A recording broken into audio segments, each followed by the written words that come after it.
Hello everyone, welcome back to another week, and another video, and another topic. This week we are going to be looking at the topic of value and reality. So last week we were looking at the question of global skepticism or the issue of global skepticism.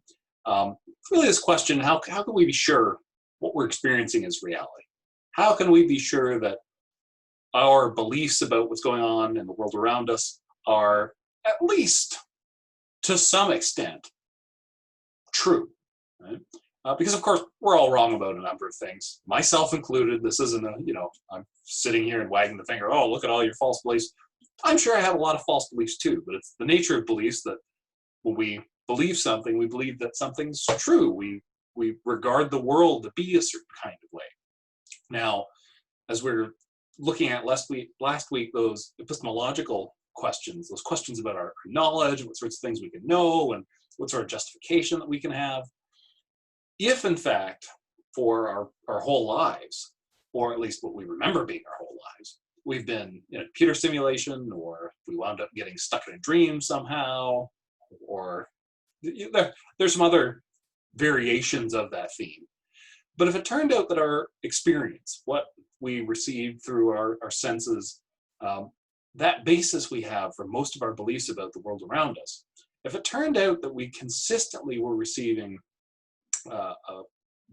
false information, right? That we were getting sensory reports about things that weren't really there.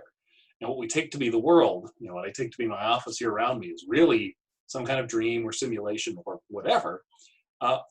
What kind of situation does that put us in terms of our knowledge? And so we looked at Descartes and we looked at Bostrom, we looked at Hazlitt, thinking about that issue, looking at some different views and tools, conceptual tools that we can put to our disposal. Now, this week we're going to shift and move into a question of value. It's in the domain of ethics, broadly speaking. What does it really matter if the world is the way it seems to us or not, right? Who cares, really? Let's just grant, for the sake of argument, that everything we knew about the world, or largely everything we knew about the world, was wrong, right? Say the world really isn't the way it seems to be to us. To what extent would that matter? Now, I've framed this as a couple of questions here. Must something be real to be valuable? And then the supplemental question, what does it mean to be real in this case? And if you take a look at the essay question for this week's topic, you'll see that really I've put together a question that combines those things, because of course when we're saying, well, does something really have to be real to be valuable? We need to figure out, at least for the sake of our thinking, what we mean when we say that something is real. So without further ado, let's go ahead and introduce our one new film this week, Ready Player One, fairly recent film that just sort of jumped out at me the first time I watched it and said, well, hey, that fits into this topic awfully well, doesn't it? Now, unlike Inception and The Matrix, Ready Player One really doesn't have the epistemological dimension to it. So it's not a film that's out to make you question your reality and really, in some sense, try to disorient you and say, well, if you're in that kind of situation, how would you really know what was real and wasn't? In Ready Player One, everybody knows what's real and what isn't. Largely speaking, there is a scene where Sorrento, the main villain, is tricked for a brief moment, well, okay, maybe a few moments, into thinking that he's come back out into reality when he's actually still sort of in the simulation in the Oasis. But then he quickly figures that out because in a reflection he sees some of the characters, some of the in-game avatars from some of the characters in the plot in what should be the real world, and that's just kind of a dead giveaway, right? That's just something you don't see in the real world that you do see when you're in the Oasis. So for Sorrento, that's the big red flag. That's like having your totem behave oddly in Inception. It's like getting unplugged out of the Matrix or something like that, waking up to a world that frankly sucks. If you compare being in the Matrix, back that sort of late 90s, early 2000s, maybe you look at that and you go, oh, the world kind of sucked then too. Well, maybe, right? Maybe. But I would certainly take that world over the world of the real world that they wake up to living on the Nebuchadnezzar and so on. So Ready Player One, we've got pretty clear-cut distinctions between reality and this virtual environment, the Oasis, as it's called, the simulation that people voluntarily plug themselves into.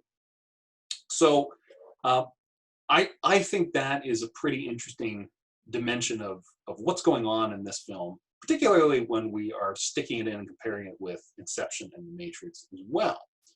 So near the start, so there's really a few really good scenes, I think, that drives the philosophical dimension of what's going on in this film. I think it's at least an all right film as well. I do hope you enjoy the film selection throughout the course. Hopefully they're varied enough to suit most, if not all, of your tastes, at least to some degree. Near the start, when Wade, the main sort of protagonist, we've got sort of a handful of really main characters, but we really seem to follow his story more than anything. When he's explaining the situation, what the world is like, and so on, we get a near future scenario, which is a world where, as he tells us, reality is a bummer. And people have stopped trying to solve problems. They just want to outlive them. We just want to ignore these sorts of things, which, frankly sounds fairly familiar to our own time. We just think about what we do with garbage when we're done with the thing and we don't really know what to do with it. Well, we throw it on the ground. Well, we're a little bit more sophisticated. We throw it into our receptacles and things and collect it in a big pile and stick it on a truck, and then the truck goes and dumps it on the ground somewhere. Right? And then we just kind of stick it in a big mound and say, well, I guess we're done, right? And of course, we're getting better about these things, but we still do quite a bit of this, right? We use a thing and then we just toss it away, and I don't know. Somebody will figure it out eventually, or not. I'll die and the world won't be covered in garbage, so whatever. So reality's a bummer, right? It doesn't seem like things have gotten better. Certainly Wade's own living situation isn't very good. His parents died, so he's become an orphan, getting raised by his aunt in a, not very nice living situation. But the Oasis, we're told, is this place where you can do anything that your imagination allows. At least this is what he says, but of course there are limits within the Oasis as well, just in terms of programming and what we're told about, you could put on an avatar and you could change who you are, right? How you appear, how you experience that world, what experiences you actually get. Right? And so the Oasis is a place where people can do just about anything they want. But as he tells us, I find this remark very interesting. I want to come back to this tomorrow when I'm talking about the Nozick piece in particular. People come to the Oasis for all the things they can do, but they stay because of all the things they can be. So you can be someone in the Oasis that you aren't in reality, right? You can do things in the Oasis that you can't do in reality. And in particular, if you are in what seems like a not so nice reality, it seems very tempting and very pleasurable to be able to escape to something like that, right? To be able to plug in, to be able to set aside your concerns of the world around you and take on a different set of concerns, hopefully in a different sort of way that is more appealing to you than what the world has to offer. Now, of course, Wade's character is Parsifal. That's his avatar name. And in the world, he meets Artemis, who's really Samantha, as we come to find out. And Parsifal falls in love with Artemis, or Wade falls in love with Samantha, or Wade falls in love with Artemis. Right. I'm playing around with these intentionally because there's this interesting question about to what extent, say, Parsifal really is Wade, or Wade really is Parsifal, and Artemis is Samantha, and vice versa. Because of course, when they're dancing together, Parsifal and Artemis, and then Parsifal says that he loves her and tells him his real name, right? And she rebuffs him and says, you don't know the real me. All you know is what I want you to know, right? You see what I want you to see. you don't know everything about me. You don't know the real me. And of course, Parsifal, right, could say the same thing. Well, she doesn't know the real him. But then, of course, there's that question. So we've got the avatar, some kind of representation of who they are as people. But that's not really who they are. But of course, if we think about it, right, when we're thinking about each other and our experiences with each other, do we still really know the real other person, whoever it is? Could be friends, family, right, romantic partner. If we think back to Descartes a little bit, what was Descartes trying to drive at? Well, we aren't our bodies, right? We aren't what we experience in the sensory world. We are these thinking, judging things that get experiences and information given to us, and we make judgments and choices, and we interact with those things in certain ways, and we come to hold certain beliefs. But we aren't any of those, right? We're not just our bodies. We aren't just the things that other people see and interact with. Now, of course, avatars seem to be even less the real us than our flesh and blood characteristics. But there seems to be a little assumption smuggled in there if you say, well, the real Carl's this Carl, right? Not say who my avatar would be in the Oasis. But do you really know the real me, right? You know some version of me that I present to you. I tell you things and you listen to me and, interact with me in certain sorts of ways. And you do that with just about anybody, right? Even ourselves. What does it mean to know the real version of ourselves? What even is that? Now, this is going, in a sense, well beyond what the topic that I think we should engage with here is. At least, for the purposes of this course. Now we're getting into this sort of identity question, which we're going to come back to later about what it means to be the same person through time, at least. But thinking in terms of what's going on here in Ready Player One, we've got Parsifal who really cares about the Oasis, in part because it's his escape from a world that isn't good, right? He just doesn't enjoy reality as much as he enjoys being in the Oasis. And it seems like there are a lot of people in the same kind of situation from what he tells us. Now, Artemis seems to care about the Oasis, but also cares about reality, in part because she knows about the real world consequences that can happen when people go into debt to be in the Oasis to start with, which is something interesting, right? People will go into real world debt, spend their real resources to get these digital goods. Now, Sorrento, the main villain, seems to clearly prefer the real world to the Oasis. For instance, he doesn't remember his own password. Right? He has to write it down on a little sticky note, which indicates he doesn't care very much. If you aren't willing to spend the time memorizing something, right, odds are you don't really care about it. And of course, later in the film, near the end of it, before he sets off the Cataclysm device, he comes out and just sort of says, I could care less about this place. I'd rather not have to come back here ever again and deal with all this absurdity. Right? He much prefers reality to actually going into the virtual realm of the Oasis. And then, of course, near the end of the piece as well, we get Halliday, the creator of the whole thing, in sort of an odd exchange with Parsifal. And, he says a number of different things, but the one that really sort of stands out, reality is real. It's only reality that's real. It's the only place you can get a decent meal, which seems like a kind of technical limitation, right? If we think about, say, The Matrix. And of course, there's this interesting little bit where Parsifal asks, you're not just an avatar, right? Is Halliday dead? Well, yeah, Halliday's dead. But some version of Halliday is there. It seems like he's somehow uploaded his consciousness into the Oasis. Or at least that's what it seems like.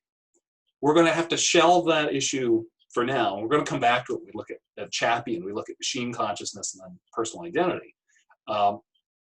But right, so it's just a sort of interesting little note as something that sticks out. But even Halliday, right, the architect of this whole thing, says, well, look, it's not as important as the real world. And of course, at the end, there's the high five is the clan that gets formed by the main characters, right, Wade and Parsifal, right? Again, same person, I guess. More the same person than any other two people are the same. which is another point we'll come back to at the end. You know, Parsifal, Artemis, H, Sho, and Daito, right? The sort of main 5 characters. They form this clan, this group called the High Five.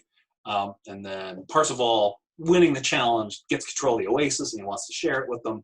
And so as the film's closing, we're told, you know, that they close the Oasis on Tuesdays and Thursdays now to force people against their will to spend less time in the Oasis. Because, you know, we're told just sort of offhandedly, people need to spend more time in the real world. Now, of course, when we're told this, Wade, Parsifal, let's stick with Wade, because I think thinking of this in real world terms is the better way to do it. At the outset of the movie, and as the film's progressing, Wade's real life isn't very good. Right? In fact, it gets worse, at least presumably worse, when his aunt and her boyfriend get killed by IOI, right?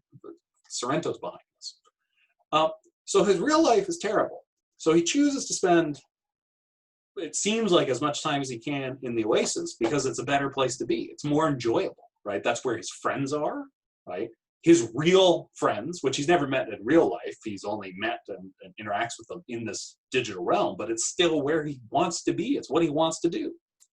Then at the end of the film, when his life's better, right? He's fallen in love, he's met his friends in real life, and, you know, all of a sudden he's some kind of, you know, trillionaire, or maybe it's half a trillion. I don't, the stock options and everything, right? It seems like he's some kind of billionaire now, and is one of the controlling, you know, people, you know, one of the 5 people in control of the Oasis, which seems to be like the biggest technological thing and business thing like at all in this future, right? Now all of a sudden that he's rich and powerful and in love and has real friends and everything, oh, well, other people need to spend less time in this virtual realm and more time in the real world. You know, living in those trailers stacked on top of each other up to the sky in Ohio like he did, right? Living a life that's not very good. But now he's in a position where he can tell them, oh, you're doing something wrong by choosing to plug in. Right? Now, of course, the whole film of what's going on in it, it's this virtual realm that's really interactive and you know, allows people to really get lost in there and do all these things. And we are approaching that time, right? If you look into it, you might already be familiar with it. There are virtual reality games you can play.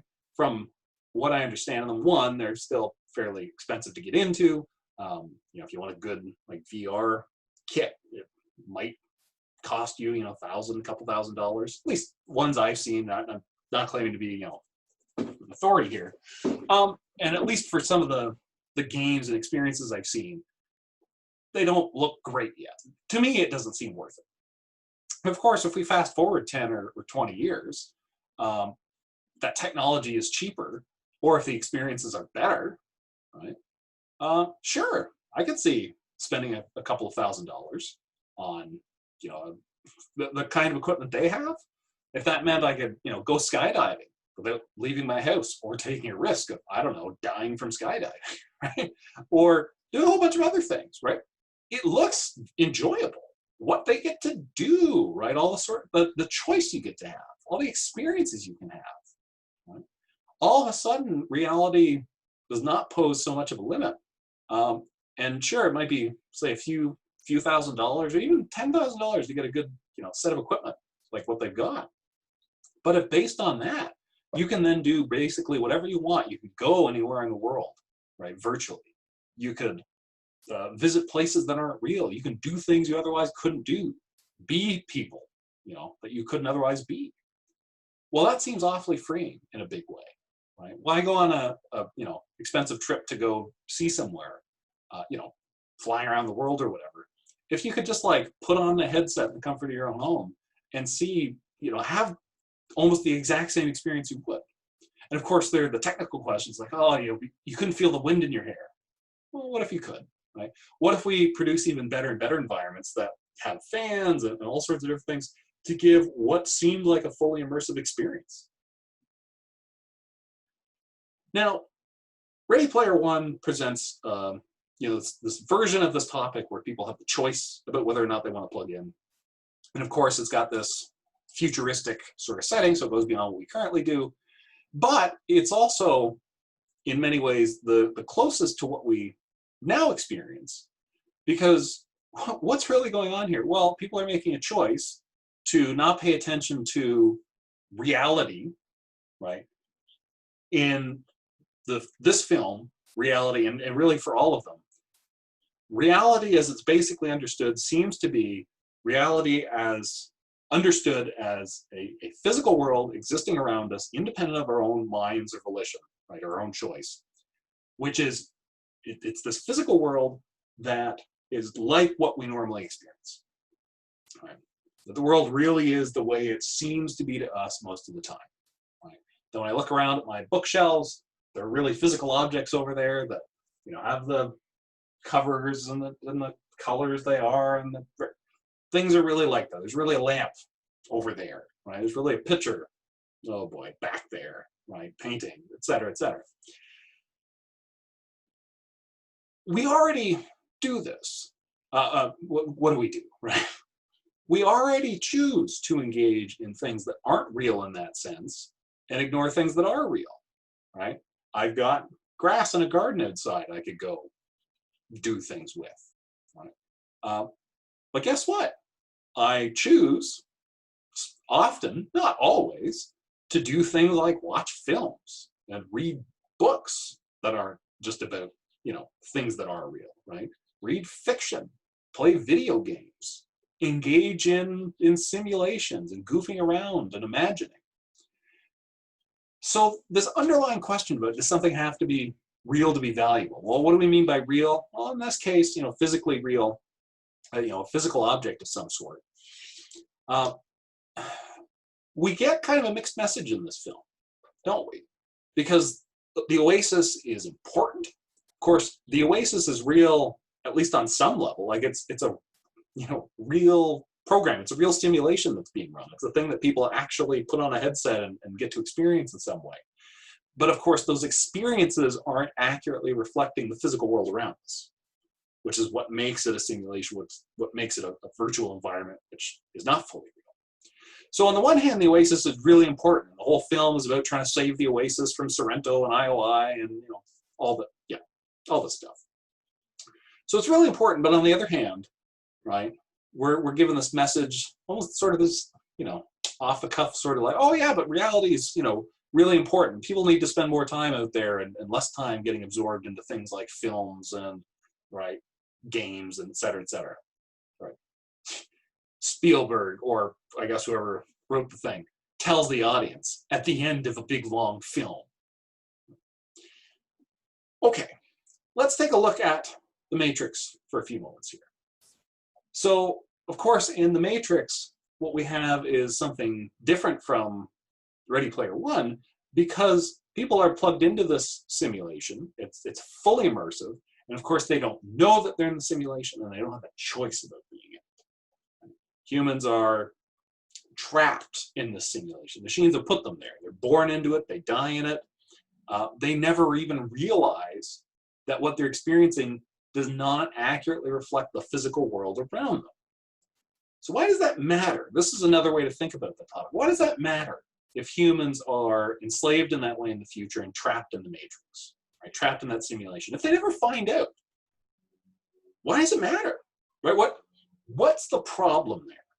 What's the violation, or what are they missing? One way to think about it is that what they take to be the world, which is actually the simulation, isn't valuable precisely because it's not real. Because their experiences don't accurately reflect the physical world around them, that they're somehow missing out, that their experiences are less valuable than they would be if they were experiencing the real world. Now, we've got Morpheus when he's talking to Neo, and he tells Neo, all I'm offering is the truth, nothing more. Right? And he comes back to this a couple of times. And you know, this comes up when Trinity and Cypher are talking about it. You know, all I'm going to give you is the truth, right? I'm not promising it's going to be pleasurable. I'm not promising, you know, you're going to have more fun out there than you did in here. Nothing like that. I'm not going to tell you your experiences are going to be any better. right? But it's going to be the truth. It's going to be real. Now, of course, I raised some questions about that. How do they know that, in fact, they aren't just in another level of the simulation, another layer of the thing? It seems like they just kind of assume that they're not. And it almost seems sort of surprising for as aware as Morpheus and Trinity and the various people seem to be. That never seems to come up. They just don't entertain that notion. It's like, well, we got tricked, on one level, and we were all, believed we were trapped in this thing, and then we woke up to this terrible reality. It doesn't seem like any of them really sat around and said, are we sure this one's real too? Maybe they just assumed machines wouldn't program such a lame reality where the machines are trying to kill all the humans. Right? Maybe, right? And maybe that is something that happens, and of course it's just not on screen because we don't see everything. Now, after Neo's been woken up, and then they're sort of back in the loading program, the sort of training area, there is this interesting little discussion about what is real, because Neo says, he sort of grabs the chair and he says, well, this isn't real, right? And this is where Morpheus brings, what is real? How do you define real? If you're talking about what you can feel, what you can smell, what you can taste and see, then real is simply electrical signals interpreted by your brain. So now, of course, that doesn't seem to be the kind of reality Morpheus himself needs to be ultimately buying into or endorsing, because when he's saying that all he's offering is the truth, nothing more, I believe a good way to interpret that is really that what Morpheus is doing is going to reveal to Neo, as well as to others, right, what the world is actually like, what physically it's like, by waking them up, getting them out of the simulation so their experiences will reflect what the world really is. Now, the way he's defining it here in the second bullet point, right, real is simply electrical signals interpreted by your brain. I think another way to put that would be, what is real is simply what your experiences are, right? Our experiences are real as experiences, but they aren't necessarily physical objects. What do I mean? Well, just think back to Ready Player One, right? When we willingly, say, if we were in that kind of situation, we willingly plug ourselves into the Oasis, or just, hey, you load up a video game or watch a film or something, right? The events in the Matrix and Ready Player One, they're not real in the sense that, Neo and Morpheus aren't real people walking around somewhere. Same with, the characters in Ready Player One. IOI doesn't really exist. What do I mean they don't really exist? They aren't some kind of physical entity. There's not an IOI building. There aren't really employees, et cetera, et cetera. But of course, IOI is real as a fictional company, right? It's real within fiction, right? Just like within the fictional universe of the Matrix, Neo really exists and does certain things. And in our world of real things, the Matrix is real. It's really a film, right? And there's a script, and there's really a book, Ready Player One, and so on and so on and so on. So there are these different ways of interpreting what's real. We play a game or imagine something. We really imagine it. It's a real imagining, or it's a real experience playing the game. Of course, what the game is showing you isn't real in the sense that it's not offering you some sort of snapshot or representation of something that's actually, i.e., physically happening somewhere. Now, Neo brings up this point, about, well, could I go back? And Morpheus says, well, would you really want to if you could? And Neo doesn't really answer. It seems like his answer is, well, no, I wouldn't want to. But of course, Cypher does. Cypher's an interesting character because he, of course, betrays them, but also because he actually wants to go back into the Matrix. As he says when he's talking to Agent Smith, ignorance is bliss. Right? And he's sitting there having a steak. And of course, we've seen what reality has to offer, right? It's the truth, nothing more. Quite literally. It sucks, right? The food's bad, it's cold. Cypher has sort of this big laundry list of complaints. He just does whatever Morpheus tells him, right? So he's not really free, as Trinity offers. Right? Cypher says, no, I'm not, right? I'm basically stuck living in the military campaign I didn't really think I was going to be getting into. And the food's bad, and I'm cold all the time, and I'm fighting, and, all this other stuff. Well, what's the point? Why not just go back in and have those better experiences? And of course, Trinity, well, they're not real. So what? we opt out of reality in that sense all the time by imagining things, by reading books and watching films and playing games and right.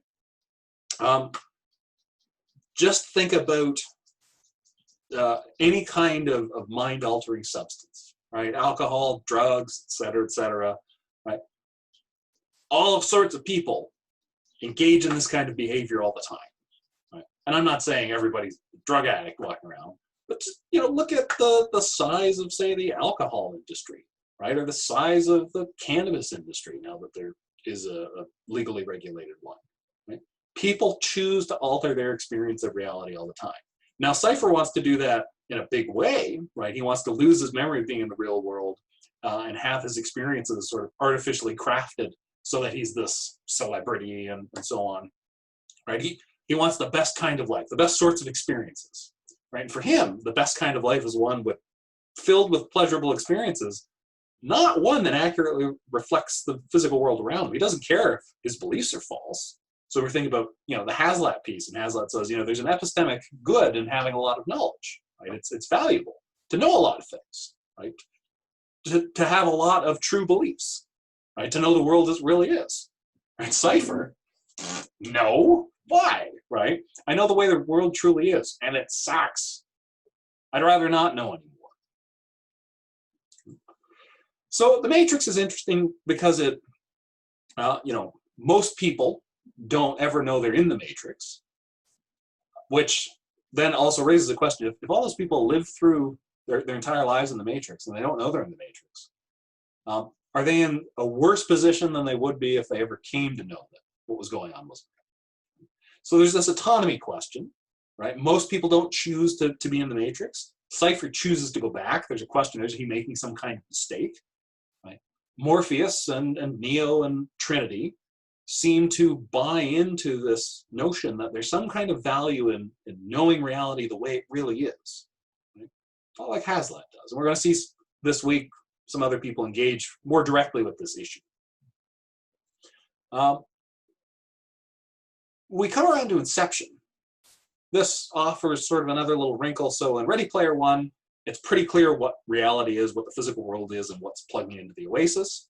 In the Matrix, again, it's pretty clear, assuming that, when they get out of the Matrix, that's really the world.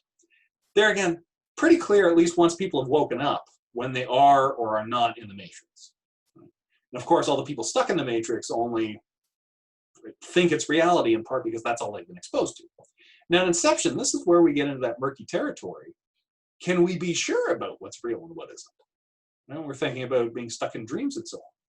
Now, it seems like some people, here again, within Inception, make the choice, right? So at Yusef is the chemist. When they go to visit him the first time, he shows them this back room where these people come in, he heavily sedates them so they can dream. And every day they come to dream for something like 4 hours, which is around 40 hours of dream time. And Earl Cameron, who's sort of in that back room, and he slaps one of the sleeping people. I don't think he gets a name credit or anything. Says that the dream has become their reality. They spend more time in the dream than they do in the physical world. Right? They spend 40 hours per 24-hour period in the real world. They spend 40 hours in the dream world, right? So if we measure what reality is by the amount of time we spend having experiences, right? If there are different parts of reality or different versions of reality, then for the dreamers, the dream has become their reality. They choose to keep going back to it, presumably because their dreams are better than the world around them, right? They can be different people. They can do different things than they could in the world, the physical world. Right? Cobb and Mal, when they go down to limbo, they spend something like 50 years down there, we're told. Right? They spend virtually a lifetime down there building, experiencing, doing all sorts of things. And of course, Cobb keeps revisiting his memories every night. Why? Well, because Mal's still in them, right? She's still alive. That holds some kind of value to him, even though physically, so far as he believes, she doesn't exist anymore because she's killed herself. Well, he still finds value in going back and having the experience of her alive. And if you think about it, if you've ever lost someone really close to you, someone you really actually love, that sounds kind of bad, really actually love, right? Somebody you really love. Real question, and I put it to you to ponder, right? Would you, if you had the choice, like Inception or something like that, to go into a dream or go into some kind of simulation or something that wasn't physically real, but you could somehow experience being with them again, right? They were there virtually somehow. Their consciousness was uploaded. There's some kind of simulation of them, or however we want to frame the details. If you could have experiences with that person again, or with some kind of replica of that person, there's an interesting question there if they're really that person anymore. Would you do it or not? Why or why not? Right? One easy way to answer that in the negative, right? No, I wouldn't go do it. Why? Because those experiences won't be valuable because that person is no longer real. Okay, now we're starting to look at this topic a little more carefully, right? If you'd say, sure, because I want those experiences again. Now it sounds like you're saying, well, no, something doesn't have to be real to be valuable, at least not real in the sense of being a real physical object. Mal and Cobb in their discussion in Limbo, right? Sort of later in the film, when he's down there with Ariadne and they're trying to rescue what's his face, right? They're down in there, and of course there's this big back and forth. Cobb refuses to stay because Mal's not real. She's just a shade, some kind of figment of his imagination. Those aren't his real children. The real children are up top. And of course, Mal pushes on this, what Cobb feels versus what he claims to know, that he himself doesn't really believe in only one reality anymore. He spent so much time down there, right? He spent so much time in the dream world. He doesn't really believe in just one, she says. Now, of course, he resists, and right, the way the film unfolds, it certainly seems like, probably, right, at least from his point of view, he's back in reality, he's woken up, he's back to his real children. Now, of course, Mal, based on Cobb's own memories, she herself seemed committed to the value of reality. Because after she wakes up, supposedly, she's still stuck thinking she's in a dream, and so is determined to kill herself, and really the two of them, so that they wake up and get back to reality and their real children and so on. So there seems to be this underlying concern with being in the real world and not being stuck in a dream. Again, underlying assumption, reality is valuable. Having your experiences, largely at least, match the world as it is physically speaking, having those accurate, those veridical beliefs, is important. You're somehow missing something. Your experiences are less valuable if, in fact, you're getting things wrong. Your experiences aren't right that way. Oh, yeah, and this last point was what I was just saying. Now, so that's sort of an overview of this topic, and how it comes up in the three films, a few of the relevant scenes, and so on. Some of the wrinkles concerning, whether or not we know what's going on around us is real. Are we getting access to reality the way it is? What sort of choice do we have in it as well, right? And these things do matter. They're certainly related to the topic. They aren't absolutely central. They are important and relevant, so feel free to discuss them, absolutely. But the main topic is really this question, does something have to be real to be valuable? What do we mean by real? One short answer, to be real means, physically real, in terms of our beliefs and perceptions and so on. We are accurately perceiving the way the thing really is. And does something have to be real that way to be valuable? Oh, yeah, that's a good question. Can our experiences be valuable even when they don't accurately reflect the world around us? Right? Can dreams that don't accurately reflect the world be valuable? What about beliefs? Right? What if we're just getting something wrong? We hold a belief. I hesitate to put this out there because I don't want to distract from this main topic and get down sort of a whole side discussion. But if we assume at least, and I'm going to go ahead and pull these slides away here. If we assume that at least some religious beliefs are false, right, which I don't think is a big stretch if we regard religious beliefs as cognitive beliefs, as being put forward as true fact, right, reflecting the way the world really is, or at least that's what they're supposed to be, then it seems like there are contrary religious beliefs. If we just look at religious beliefs around the world, especially over time, right, they don't all agree with each other on, the existence of God or the gods, right? God or the gods is or are like, so on and so forth. So there's a question there. Are religious beliefs only valuable when they are accurate, right? When they accurately reflect the way the world really is? Or can there be some kind of value in a belief that's false yet comforting? Right? If somebody lived and died and they held certain beliefs, which, just for the sake of the argument, assume they held religious beliefs that, as a matter of fact, are false. Would their life have gone better had they not had those false beliefs that provided them comfort and so on, right? And made their experiences of loss and everything better than they would have been without them?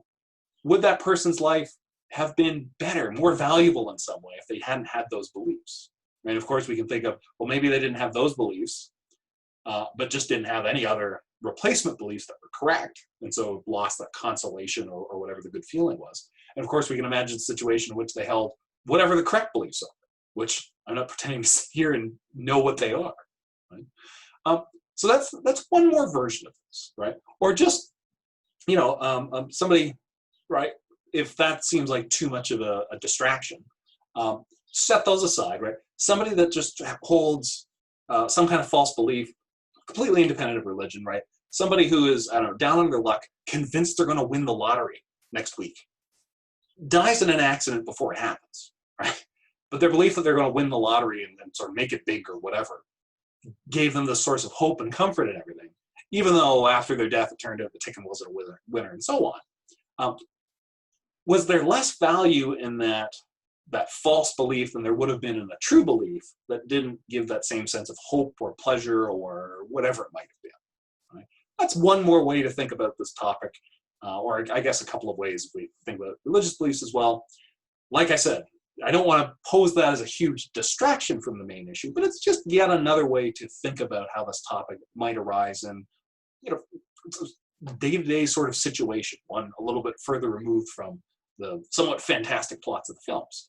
Of course, the fantastic plots of the films is part of the reason we're here, because they're interesting to think about, provide some interesting material and a good concrete example or set of examples about what might happen and gives us some material to think about and analyze. So go ahead and wrap it up here today. Tomorrow when we'll be back, talking about two short readings. Jeremy Bentham on the principle of utility, and then Robert Nozick on the experience machine. And what we're going to see there, just in brief, Bentham basically takes the view that all that matters is pleasurable experience. He himself isn't really thinking about fantastic science fiction scenarios, but all that matters are pleasurable experiences, which means if there's no qualification there, it doesn't matter if they're real. Nozick, by contrast, thinks that our experiences really do need to accurately reflect reality, at least to some degree, because we care about more than just merely pleasurable experiences. So we'll take a look at those two tomorrow, and we've got a couple of follow-up pieces for later in the week that dig into this topic a little bit more deeply and really think about whether or not something does need to be real to be valuable. So welcome back to another week. Hope you're well, and you'll see me again tomorrow when I talk about Bentham and Nozick.